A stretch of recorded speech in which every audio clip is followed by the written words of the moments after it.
Hello दोस्तों, नमस्कार। Welcome to my YouTube channel the job classes. आज हम सीखने वाले हैं बच्चे इस वीडियो में विद्युत मोटर, जो बहुत बार पूछा जाता है यूपी बोर्ड एग्जाम में और 2023 में भी पूछा जा सकता है, यानी पूछा जाएगा ही। 10 में तो 100% ये पूछा जाता है 6 नंबर का। तो आओ हम लोग आज सीखते हैं कि विद्युत मोटर होती क्या है ना, कैसे बनाई जाती है, इसका काम क्या होता है ना। तो सब लोग हम स्टेप बाय स्टेप सीखेंगे। तो चलिए सीखते हैं। विद्युत मोटर, ये है विद्युत मोटर। ये एक ऐसी युक्ति है जो क्या करती है, विद्युत ऊर्जा को यांत्रिक ऊर्जा में बदलती है। यहां से देखो ये लगी है पत्ती कार्बन की, और यहां से जैसे हम लोग वायर जोड़ देते हैं तो विद्युत ऊर्जा आने लगती है। और जैसे ही ये जुड़ जाएगा विद्युत ऊर्जा से, सप्लाई से, तो यहां से ये आर्मेचर जो होता है, कुंडली पूरी, ये क्या करने लगेगी, घूमने लगेगी। अब इससे आप पंखा जोड़ दो तो पंखा घूमने लगेगा। आटा पीसने वाली चक्की जो होती है ना, उसमें इसका यूज किया जाता है। टरबाइन हो गया, जल पंप हो गए, आदि जगह विद्युत मोटर का उपयोग किया जाता है। तो चलिए हम लोग सीखते हैं कि इसका काम क्या है। तो सबसे पहले इसका काम होता क्या है, ये विद्युत ऊर्जा को किसमें बदलती है। विद्युत ऊर्जा को ये बदलती है यांत्रिक ऊर्जा में। किसमें बदलेगी, यांत्रिक ऊर्जा में। यांत्रिक ऊर्जा का मतलब ये हुआ कि यंत्र की ऊर्जा। यंत्र की ऊर्जा यानी मशीनों की ऊर्जा। जैसे हम लोग यंत्र हैं, है ना, तो हमारी जो ऊर्जा होगी वो यांत्रिक ऊर्जा कहलाएगी। तो ठीक है, विद्युत मोटर का काम क्या है, विद्युत ऊर्जा को यांत्रिक ऊर्जा में बदलती है, यानी यंत्रों की ऊर्जा में बदलती है। तो चलिए हम लोग जानते हैं इसकी संरचना क्या होती है। सबसे पहले तो ये हम लोग जान लेते हैं, है ना, कैसे बनाई जाती है।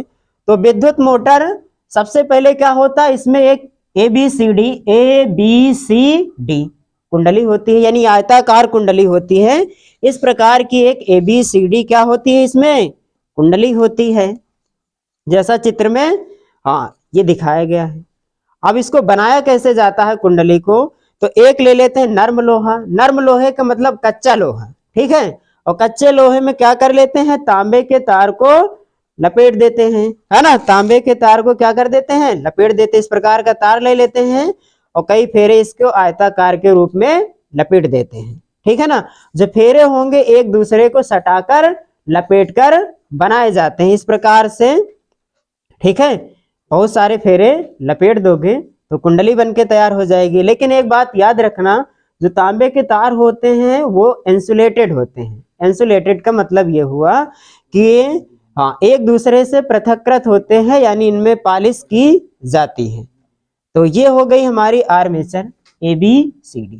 कैसे बनाएंगे, नर्म लोहे के क्रोड पर पृथककृत तांबे के तार को लपेटकर बनाई जाती है, जैसे ये है। यह एक आयताकार कुंडली ABCD होती है, जो नर्म लोहे के क्रोड पर विद्युत रोधी तांबे के तार के कई फेरों को लपेटकर बनाई जाती है। तो ये हो गई कुंडली हमारी।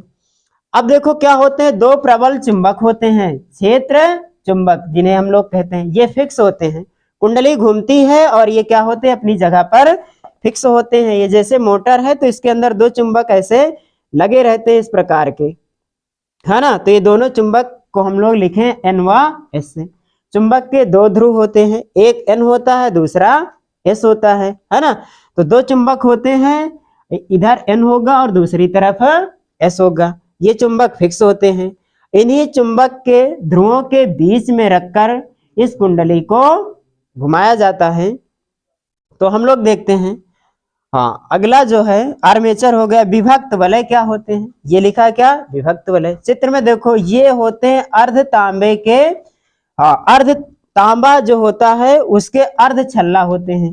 ये लिखा दो तांबे के अर्ध वृत्ताकार क्या होते हैं, ये छल्ले होते हैं। कौन, विभक्त वलय। विभक्त वलय यानी एक दूसरे से विभक्त यानी बटे हुए रहते हैं, इसीलिए इनका नाम है विभक्त वलय।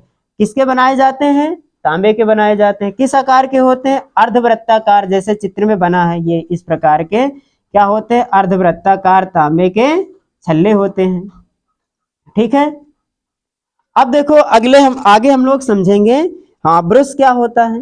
ब्रुश क्या होता है? ये कार्बन धातु की दो पत्ती होती हैं जो क्या करती हैं? विभक्त वलय को केवल स्पर्श करती रहती हैं। इस प्रकार से ये जो पत्ती लगी हैं ये केवल विभक्त वलय को क्या करती रहती हैं?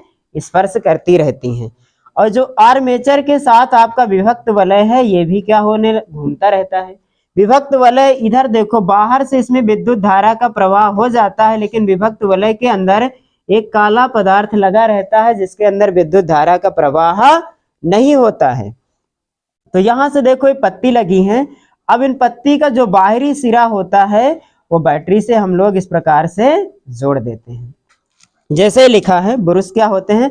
कार्बन धातु की बनी दो पत्ती होती हैं जो विभक्त वलय S1 व S2 को स्पर्श करती हैं तथा इनका बाहरी सिरा बाह्य परिपथ से संबंधित होता है। यानी इनका जो बाहरी सिरा है उसको हम लोग कहां से जोड़ देते हैं?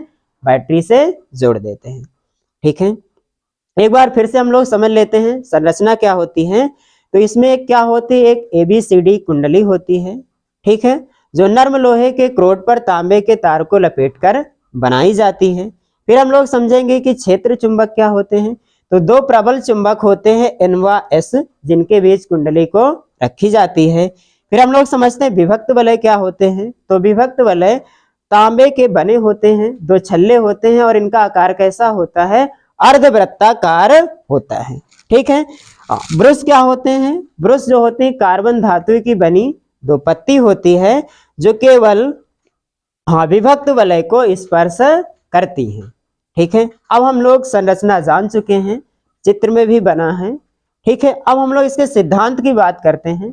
तो सिद्धांत इसका क्या होता है? जब कुंडली यानी ABCD ये कुंडली है, ठीक है ना, चुंबकीय क्षेत्र हमारा किधर से किधर की तरफ होगा? तो चुंबकीय क्षेत्र हमारा N से S की तरफ होगा। चुंबकीय क्षेत्र किधर से किधर की तरफ होगा? N से S की तरफ होगा, है ना। चुंबकीय क्षेत्र जो हमारा N से S की तरफ होगा, तो यह है चुंबकीय क्षेत्र। ठीक है ना। जब कुंडली ABCD को, ये कुंडली है ABCD, इसको चुंबकीय क्षेत्र में लंबवत रखा गया है ना, यानी चुंबक इस प्रकार से रखे हैं तो कुंडली ऐसे रखी है।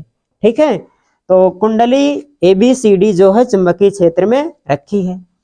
जब इसको क्या करेंगे? बैटरी से जोड़ देते हैं, तो इसमें क्या होने लगती है? विद्युत धारा का प्रवाह होने लगता है। फिर से समझेंगे हम लोग, ये बैटरी से कनेक्ट करेंगे तो विद्युत धारा इस प्रकार से आएगी और कार्बन ब्रुश से होते हुए कहां पर जाएगी? सर्पी वलय S1 में जाएगी। S1 से होती हुई विद्युत धारा कहां पर जाएगी? कुंडली ABCD में। ठीक है, इस प्रकार से आएगी धारा, है ना। तो जैसे ही क्या होने लगता है? कुंडली में धारा का प्रवाह होने लगता है तो कुंडली पर एक बलयुग्म काम करने लगता है, यानी AB पर एक बल काम करेगा इस टाइप से F1 अंदर की तरफ, और इस पर CD पर एक बल काम करेगा F2 बाहर की तरफ। तो ये दोनों बल मिलकर क्या करते हैं? एक बलयुग्म यानी F का क्या करेंगे? निर्माण करेंगे। तो जो क्या करने लगता है? कुंडली को घुमाने लगता है ना। इसका सिद्धांत क्या है? जब कुंडली को चुंबकीय क्षेत्र में रखकर घुमाई जाती है, जब कुंडली को चुंबकीय क्षेत्र में रखकर क्या किया जाता है? विद्युत धारा का प्रवाह किया जाता है, तो कुंडली पर एक बलयुग्म काम करने लगता है जो कुंडली को क्या करने लगता है? घुमाने लगता है। नहीं, जब कुंडली को चुंबकीय क्षेत्र में रखकर धारा प्रवाहित की जाती है। क्या प्रवाहित की जाती है? कुंडली को चुंबकीय क्षेत्र में रखकर विद्युत धारा प्रवाहित की जाती है। विद्युत धारा प्रवाहित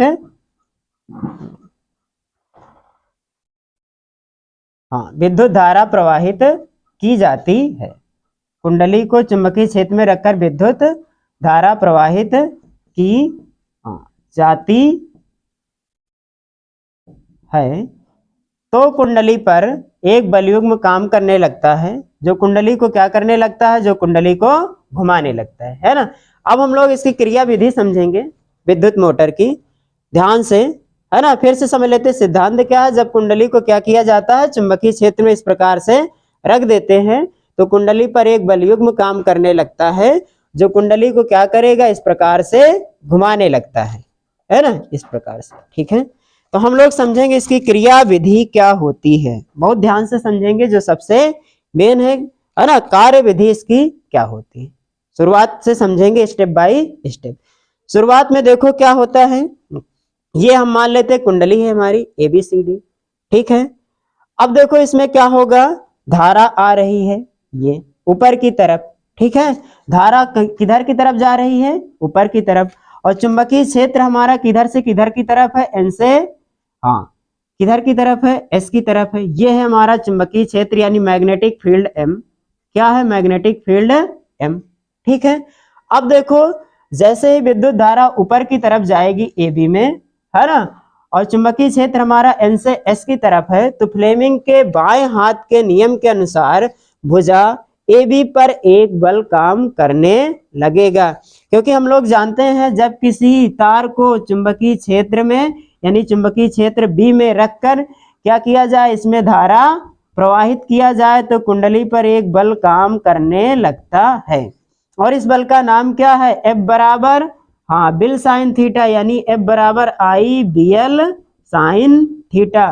तो कुंडली की भुजा AB पर एक बल काम करने लगेगा और इस बल का नाम क्या है, IBL साइन थीटा, है ना, यानी बिल साइन थीटा इस पर एक बल काम करने लगेगा फ्लेमिंग के बाएं हाथ के नियम के अनुसार। हम लोग समझते हैं फ्लेमिंग के बाएं हाथ का नियम क्या होता है, तो देखेंगे ये इस प्रकार से कुंडली रखी है, ये है ना। अब देखो फ्लेमिंग के बाएं हाथ का नियम क्या होता है कि ये जो अंगुली है ना, तर्जनी अंगुली, इसको चुंबकीय क्षेत्र की दिशा में रखना है। चुंबकीय क्षेत्र हमारा किधर से किधर की तरफ है, हाँ N से S की तरफ, तो हम ये वाली अंगुली इधर रखेंगे। ठीक है, इस प्रकार से। और जिधर विद्युत धारा का प्रवाह हो रहा है उधर हम तर्जनी अंगुली रखेंगे इस प्रकार से। तो अंगूठा बताएगा चालक पर लगने वाले बल की दिशा को। देखते हैं हम इसमें, ये हमारा चुंबकीय क्षेत्र इधर की तरफ है, ये इधर की तरफ है, और विद्युत धारा का प्रवाह ऊपर की तरफ हो रहा है, तो हम ऐसे रखेंगे, ये वाली अंगुली चुंबकीय क्षेत्र की दिशा में रखेंगे और ये बीच वाली अंगुली जो है धारा की दिशा में रखेंगे। देखो ये वाली अंगुली चुंबकीय क्षेत्र की दिशा में है और ये बीच वाली अंगुली विद्युत धारा की दिशा में है। तो अंगूठा बताएगा चालक पर लगने वाले बल की दिशा को। तो ये देखो अंगूठा क्या कर देगा, भुजा AB को इस प्रकार से ढकेल देगा, तो कुंडली इस प्रकार से घूम जाएगी, है ना। तो भुजा AB पर जो बल काम करेगा F1, ये अंदर की तरफ काम करेगा।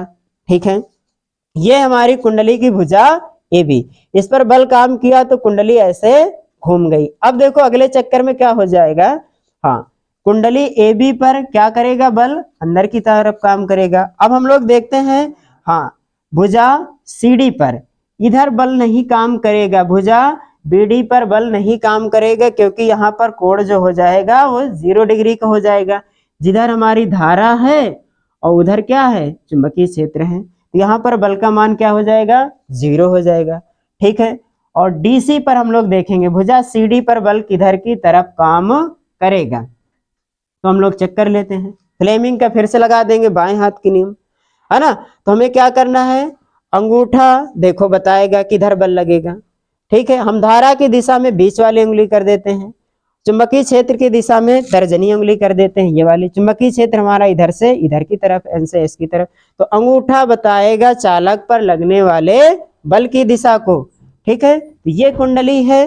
ठीक है, अब इस पर हम चेक करेंगे, ये कुंडली है। ठीक है, तो इस पर जो बल काम कर रहा था अंदर की तरफ काम कर रहा था। CD पर चेक करेंगे तो CD पर जो है धारा देखो इधर है ना।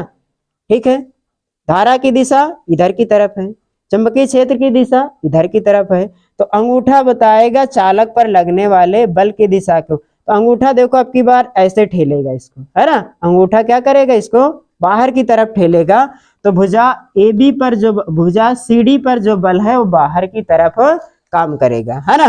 भुजा AB पर बल अंदर की तरफ काम कर रहा था और CD पर किधर की तरफ बल काम करेगा, बाहर की तरफ। अब ये दोनों बल मिलकर क्या बनाएंगे, एक बल युग्म का निर्माण करेंगे। ठीक है, जो कुंडली को क्या करने लगेगा, घुमाने लगेगा, और कुंडली हमारी क्या करने लगेगी, इस प्रकार से, हाँ घूम जाएगी। पहले ऐसे थी कुंडली, फिर कैसे घूम जाएगी, इस प्रकार से ऐसे घूम जाएगी। देखो अगले आधे चक्कर में क्या होता है, आधा चक्कर घूम गई है कुंडली। पहले कुंडली इस प्रकार से थी तो इस पर बल काम कर रहा था अंदर की तरफ, तो कुंडली ऐसे आई। फिर इस पर बल काम करा बाहर की तरफ, तो कुंडली ऐसे हो गई। ये हो गया है कुंडली का आधा चक्कर। अब देखो आधे चक्कर के बाद की कहानी हम लोग समझेंगे। तो आधे चक्कर के बाद क्या होता है, जो आपका हाँ सर्पी विभक्त वलय होता है, हाँ इधर आ जाएगा S2 और इधर क्या हो जाएगा S1, है ना। विभक्त वलय का संबंध कुंडली से क्या होता है, बदल जाता है अगले आधे चक्कर में। तो इस प्रकार अगले आधे चक्कर में धारा जो होगी, है ना, इधर हम बाहर चित्र बना के समझा रहे हैं तुम लोग को थोड़ा सा। अगले आधे चक्कर की कहानी क्या होगी, ये कुंडली है हमारी ABCD, ठीक है। तो अगले आधे चक्कर में क्या हो जाएगा, CD यहाँ पर आ जाएगी और A और B यहाँ पर आ जाएगी। अब देखो धारा जो सर्पी वलय है आपका, इधर आ जाएगा S2 और इधर क्या आ जाएगा S1, ठीक है ना। कार्बन ब्रुश वही रहेंगे। अब की बार देखो धारा की दिशा चेंज हो जाएगी, धारा C से D की तरफ बहेगी और B से A की तरफ बहेगी। फिर से समझेंगे हम लोग। अगले आधे चक्कर की बात ये है ना। तो देखो CD में धारा ऊपर की तरफ बह रही और AB में नीचे की तरफ बह रही है धारा, है ना। अब देखो इस पर फिर से फ्लेमिंग के बाएं हाथ का नियम लगा दो, तो अब की बार क्या होगा, भुजा CD पर बल अंदर की तरफ काम करेगा। इस पर CD पर किधर काम करेगा, अंदर की तरफ काम करेगा। और AB पर जो बल है वो किधर की तरफ काम करेगा, बाहर की तरफ काम करेगा। तो कुंडली फिर से आधे चक्कर में इस प्रकार घूम जाएगी। तो कुंडली का आधा चक्कर कंप्लीट हो गया। पहले आधे चक्कर कंप्लीट हुआ था, फिर कुंडली में क्या हो गया, आधा चक्कर कंप्लीट हो गया, ठीक है ना। तो अगर हम धारा की दिशा देखें कुंडली में, तो पहले चक्कर में धारा ऊपर की तरफ बह रही थी और दूसरे चक्कर में ऊपर से नीचे की तरफ बहेगी। और इस प्रकार कुंडली क्या होती है, पूरा घूमने लगती है। ये कुंडली क्या होगी, पूरा घूमने लगेगी। इस प्रकार से क्या करने लगती है, चक्कर लगाने लगती है। फिर से एक बार हम लोग क्रिया विधि समझेंगे। हाँ समझ लेते हैं क्रिया विधि जो सबसे मेन है ना। तो ध्यान से समझेंगे क्या होता है। जब कुंडली में धारा प्रवाहित की जाती है तो क्या होगा, कुंडली AB में ABCD में धारा का प्रवाह इस प्रकार से होगा कि AB में धारा A से B की तरफ होगी तथा भुजा CD में धारा D से C की तरफ होगी, यानी धारा की दिशा विपरीत होगी दोनों भुजाओं में। तो पहली भुजा में बल जो है AB पर अंदर की तरफ काम करेगा, अंदर की तरफ बल काम करेगा इस पर, और CD में बाहर की तरफ बल काम करेगा। तो आधे चक्कर के बाद ये कुंडली क्या होने लगती है, घूम जाती है। फिर अगले आधे चक्कर में क्या होगा, हाँ देखिए क्या होगा, कुंडली में है ना AB में धारा ऊपर की तरफ होगी और हाँ CD में धारा नीचे की तरफ होगी। तो फ्लेमिंग के बाएं हाथ के नियमानुसार है ना, एक बल क्या करेगा, AB पर अंदर की तरफ काम करेगा, इस प्रकार से अंदर की तरफ काम करेगा, और भुजा CD पर बाहर की तरफ काम करेगा। तो ये बल मिलकर एक बलयुग्म का निर्माण करेगा, यानी जब दो बल मिलते हैं उससे बलयुग्म कहते हैं, और ये दोनों बल मिलकर क्या करेंगे, एक बलयुग्म का निर्माण कर देंगे। तो कुंडली इस प्रकार से घूम जाएगी। अगले आधे चक्कर में विभक्त वलय S1 व S2 का संपर्क बदल जाता है, जिससे धारा की दिशा भी बदल जाती है। तो अगले आधे चक्कर में धारा C से D की तरफ बहेगी और B से A की तरफ बहेगी। तो इस प्रकार अब की बार क्या होगा, भुजा CD पर फ्लेमिंग के बाएं हाथ के नियम के अनुसार एक बल अंदर की तरफ काम करेगा ऐसे, और भुजा AB पर बल अब की बार क्या करेगा, बाहर की तरफ काम करेगा। फिर से ये दोनों बल मिलकर एक बलयुग्म का निर्माण कर देंगे, जिसके कारण कुंडली फिर से आधा चक्कर घूम जाएगी। इस प्रकार कुंडली धारा की दिशा लगातार बदलने के कारण ये बल इस पर बल की दिशा लगातार बदलती रहती है, और जिसके कारण कुंडली ऐसे ऐसे घूमती रहती है। ठीक है दोस्तों, उम्मीद करता हूं कि आपके हमारे द्वारा बताई गई सारी चीजें, विद्युत मोटर कैसे काम करती है, संरचना क्या है, इसका सिद्धांत क्या है, बिल्कुल समझ में आया होगा। यदि आपको समझ में आया है पूरा, तो वीडियो को लाइक करें और अपने दोस्तों तक शेयर करें, और अगर नए हैं तो हमारे चैनल से जुड़ें। धन्यवाद। लास्ट वाला